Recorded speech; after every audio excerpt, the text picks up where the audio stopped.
I am a huge fan of the written word, as you probably know by now, and an absolute advocate of self-publishing. Book buying and book reading habits have changed so dramatically over the past decade.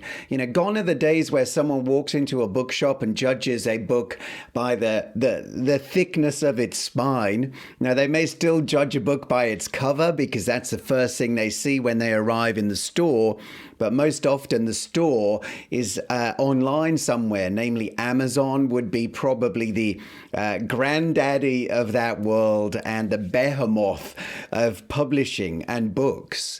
So, whether your book is 45 pages or 450, it can be a life changer. Finding the right book and reading the right words can absolutely revolutionize your life. It doesn't have to be some big, thick tome for it to have an impact. In fact, sometimes the shorter, more kind of concentrated words in a thinner book can actually impact us more because we actually read them.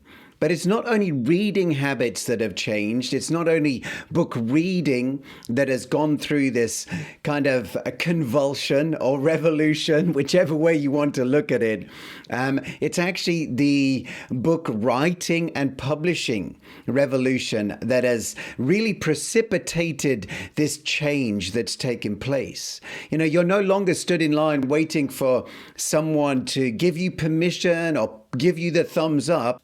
You can choose yourself and publish your book, write and publish your book freely to the biggest bookstore on the planet. And there's nothing stopping you doing that right now. Technology has really overtaken traditionalism, and a new era has dawned for anyone who wants to share their words and worth with the world. And so I just encourage you, don't sit back waiting for someone to discover you, okay? Put your words out where people can find them, where people can read them. And to some degree, we've still got to kind of do some legwork, but let the discovery take care of itself. My encouragement to you is to learn well the art of practicing in public. Kill perfectionism in a blitz of creative courage. Write and publish your book, even with its imperfections. Instead of thinking that we need to create the next great American novel or a 21st century classic, carve your way to a perennial bestseller with a small knife, one short book after another. Lay those smaller books, those short books as milestones on the road to fulfilling your creative destiny. Share the steps that you take to get there before you've taken all of the steps. Invite people to walk the road with you and bring your wisdom to the table. Because your book is not about you, ultimately.